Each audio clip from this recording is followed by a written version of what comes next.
Eleanor, a 72-year-old woman, bustled around her cozy kitchen, humming softly as she wrote down ingredients on a long sheet of paper. The anniversary celebration for her son Ethan and his wife Olivia was only a week away, and she wanted everything to be perfect. For days, she had been testing recipes, carefully adjusting spices, and making sure the buffet would be a feast that reflected both tradition and love. Her hands moved slowly but deliberately, jotting down items: fresh herbs for the salad, 3 types of cheese for the pasta bake, the finest cut of beef for her famous roast. Each dish carried a piece of her family's history. Cooking wasn't just about food for Eleanor. It was her way of showing devotion, of weaving love into every bite. She felt proud that, even at her age, she could still give so much to her family. As she measured out portions in her mind, she paused, listening absent-mindedly to the sounds drifting in from the patio. Olivia's voice carried lightly through the open window, cheerful yet sharp in tone. Beside her was Sarah, Olivia's sister who had flown in from out of town. At first, Eleanor didn't pay attention. After all, the two young women often chatted in the yard while sipping tea, but then her ears caught a phrase that made her pen freeze above the notepad. "Don't worry about the kids," Olivia said with a laugh. "Eleanor will handle them. She's practically like a professional nanny," and she offered to help the moment Marcus mentioned there would be children. Eleanor blinked, her heart skipping a beat. She leaned closer to the window, though she already wished she hadn't heard. Sarah chuckled. "All 15 of them? That's a lot for someone her age." "Exactly," Olivia replied, her voice carrying a careless confidence. "But it keeps her busy, and honestly, it's convenient. She won't get in the way of the adults' conversations. And the best part?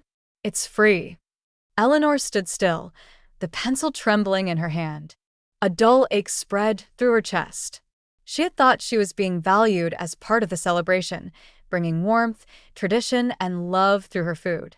But now, in one careless conversation, she discovered a different plan: to be hidden away with children, treated as a service rather than honored as a guest. For the first time that afternoon, Eleanor's excitement faltered. She stared down at the half-finished shopping list and realized the celebration she had poured her heart into might not be what she had imagined at all. Eleanor's breath caught in her throat as the words sank in. A free professional babysitter. The phrase echoed inside her like a cruel refrain. Her eyes drifted to the family photo hanging on the kitchen wall, a smiling Ethan with his arm around Olivia, their happiness preserved in a golden frame. She had believed that smile was genuine, that Olivia's warmth over the past 2 years was more than politeness, perhaps even affection. But now, the mask had slipped from the patio. Sarah's voice rose again, curious but hesitant. "Do you really think it's fair to leave her with 15 children? That sounds exhausting." Olivia let out a dismissive laugh. "Oh, she'll be fine. She lives for this kind of thing. Besides," she offered, "remember? Always so eager to be part of everything. Honestly, it makes things easier for us. The last thing I want is her hovering around, telling stories nobody listens to." Those words pierced deeper than Eleanor expected. She pressed her hands against the edge of the counter, steadying herself. To Olivia, her life stories, memories of raising Ethan, of the sacrifices she had made, of the years she had built this family, were nothing more than background noise, something to be silenced by distraction. The weight of betrayal pressed on Eleanor's chest, heavier with each passing second. She thought back to all the small gestures: the way Olivia had praised her cooking, the affectionate hugs after Sunday dinners, the bright smile whenever Eleanor arrived with homemade desserts. All those moments now seemed rehearsed, part of a carefully painted picture, as though it was all a facade. Eleanor realized bitterly. Olivia had never seen her as family, only as someone useful, an extra pair of hands, a convenient solution. Her heart trembled, torn between sadness and anger. She wanted to walk out to the patio, to confront them immediately, to demand respect.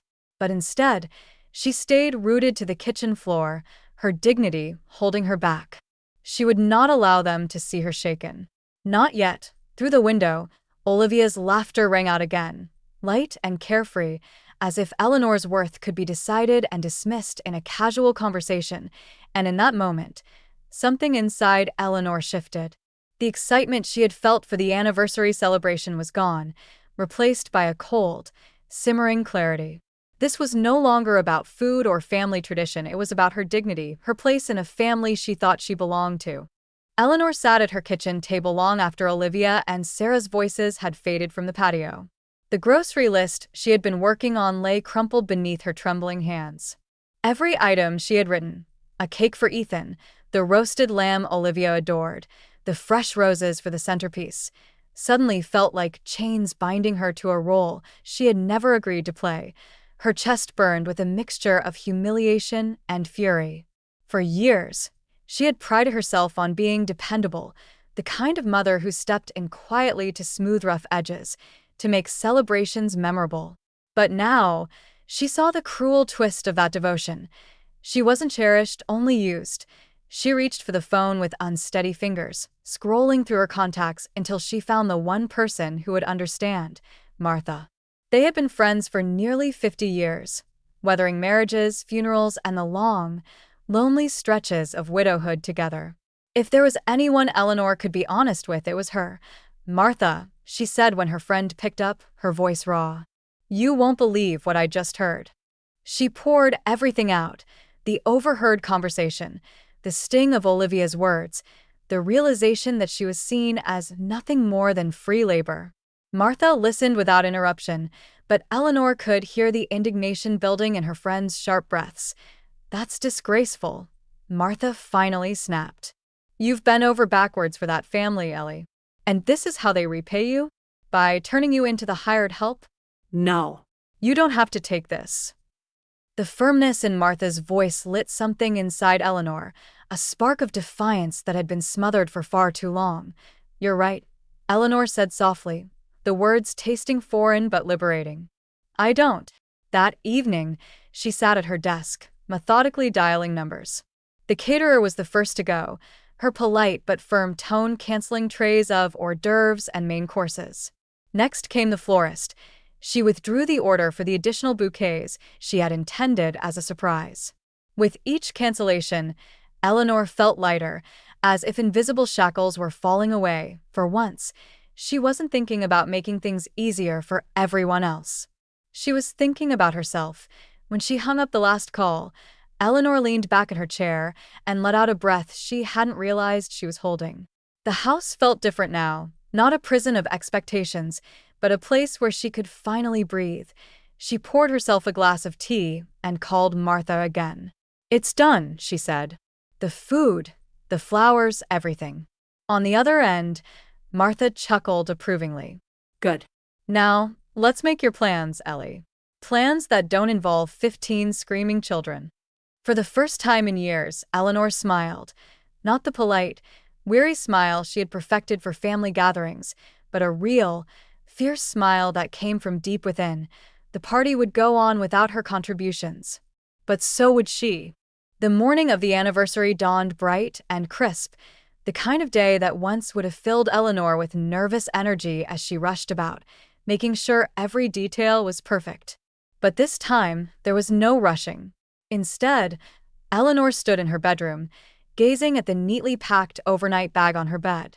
For the first time in decades, she had chosen not to spend her energy on pleasing others, but on creating an escape for herself. Martha pulled into the driveway just after 8 o'clock, her old sedan humming gently. Eleanor locked the front door and, with a final glance at the house, slid into the passenger seat. Neither woman spoke at first. It was as though both of them knew that words would only dilute the significance of the moment. As they drove away, Eleanor felt the tightness in her chest begin to ease. The road stretched out ahead, lined with autumn trees glowing gold and crimson. She breathed in deeply, savoring the crispness of the air through the half-open window.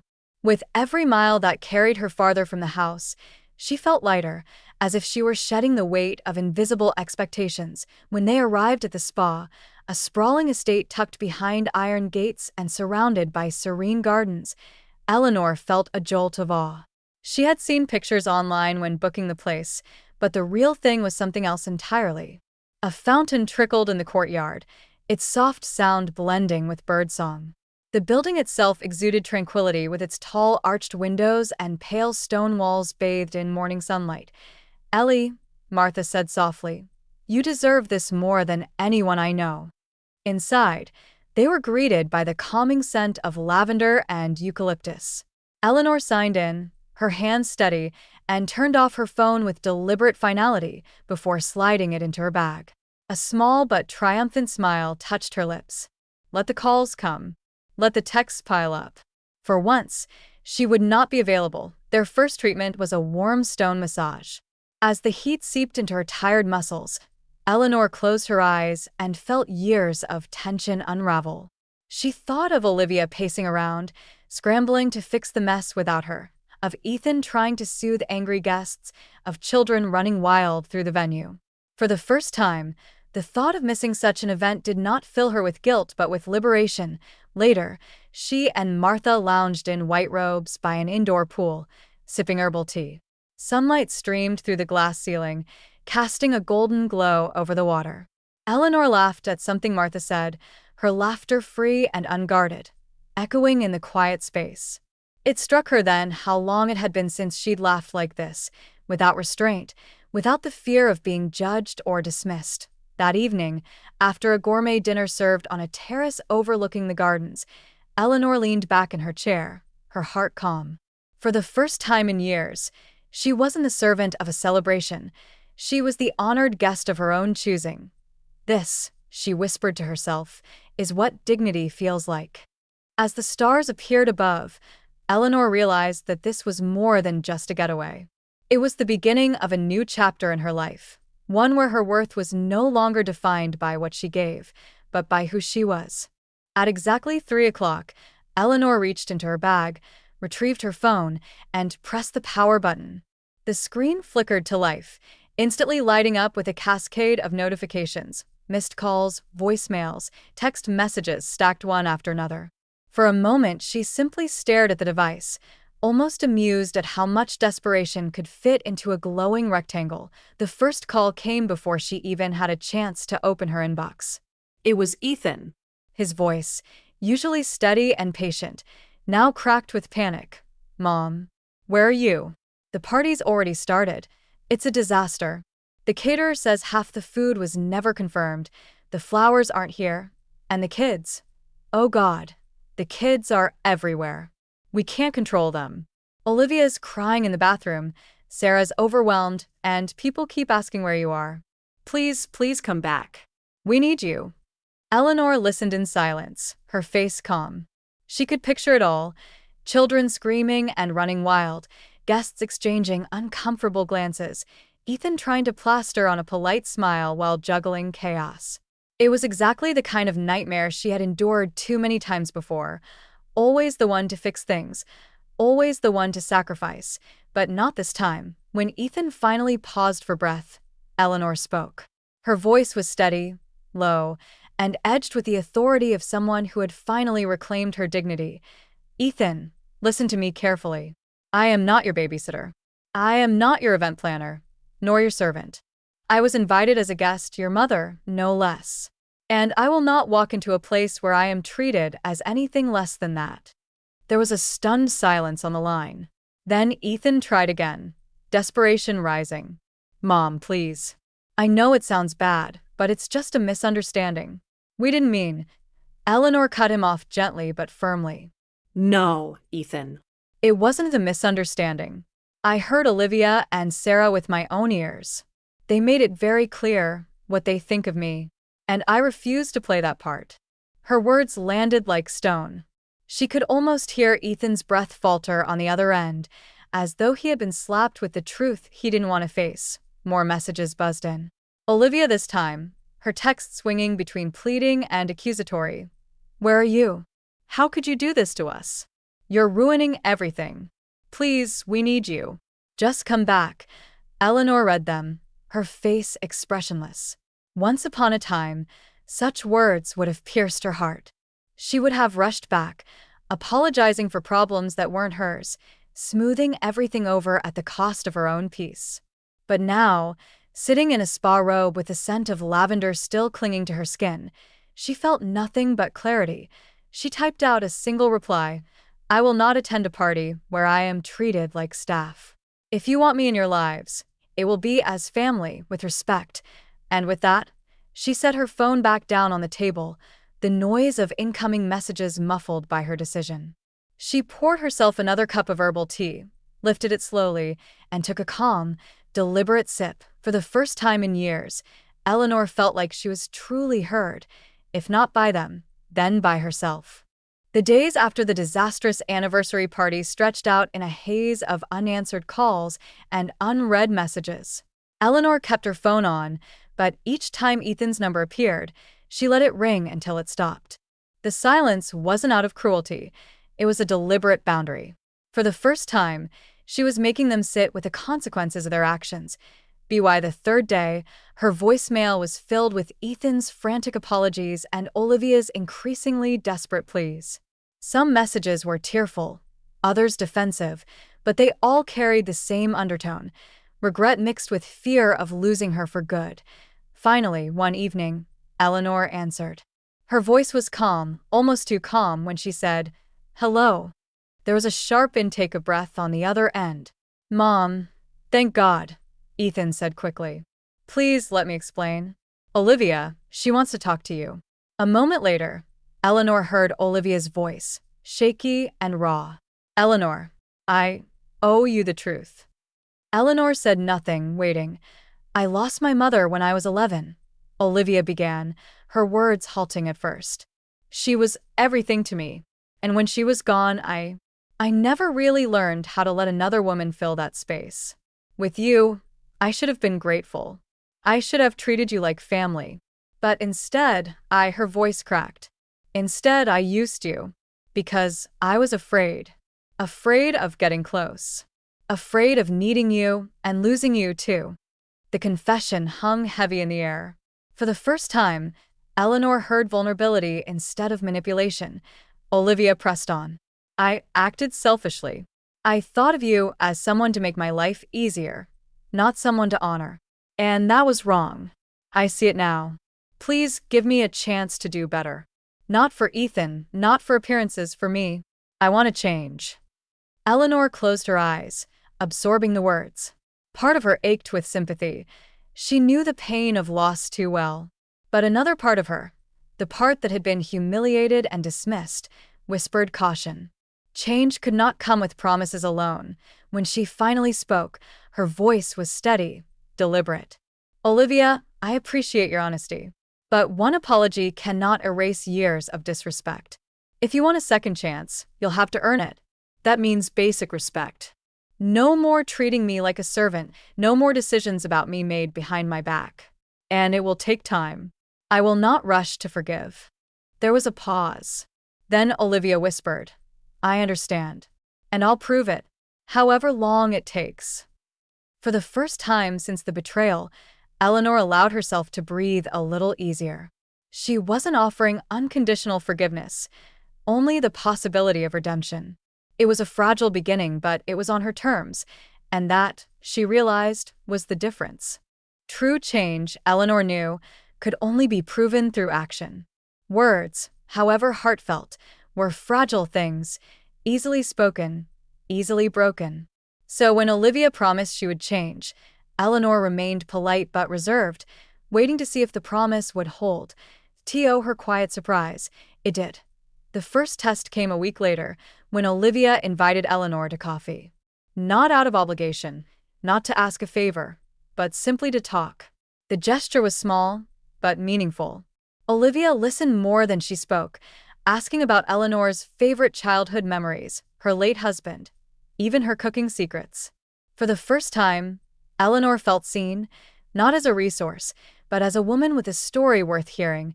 Then came the true turning point. One evening, Olivia called and asked if Eleanor could stop by Ethan's office after hours. Eleanor hesitated, wary of being lured into another favor, but something in Olivia's voice was different, gentler, almost excited. Reluctantly, Eleanor agreed. When she arrived, she was met with balloons, streamers, and a chorus of voices shouting, "Surprise!" Ethan stood stunned in the doorway, while Olivia beamed proudly. It was a surprise birthday celebration for him, carefully planned and executed without leaning on Eleanor for the heavy lifting.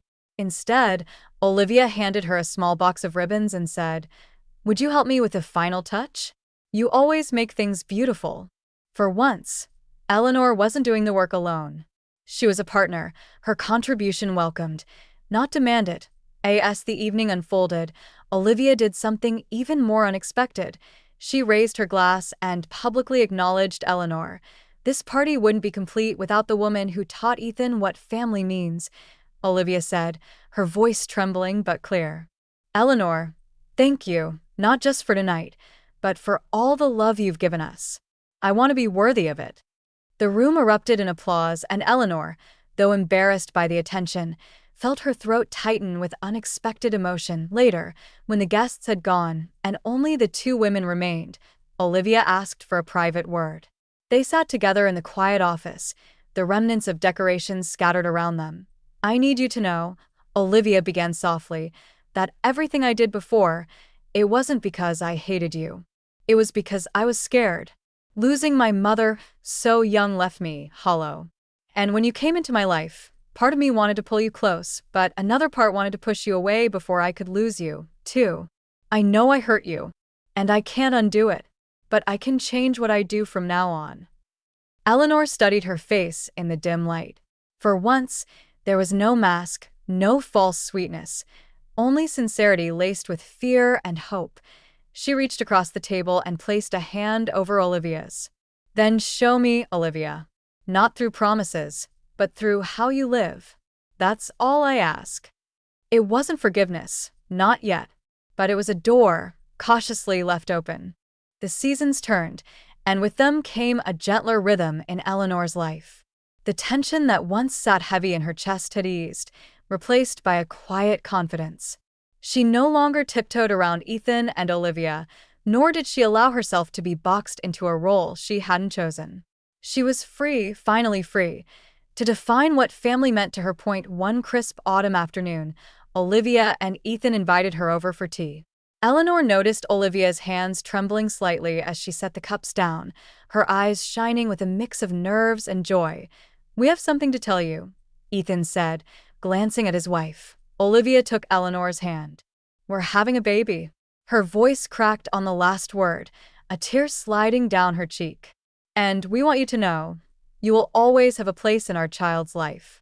But it will be on your terms. No expectations, no assumptions.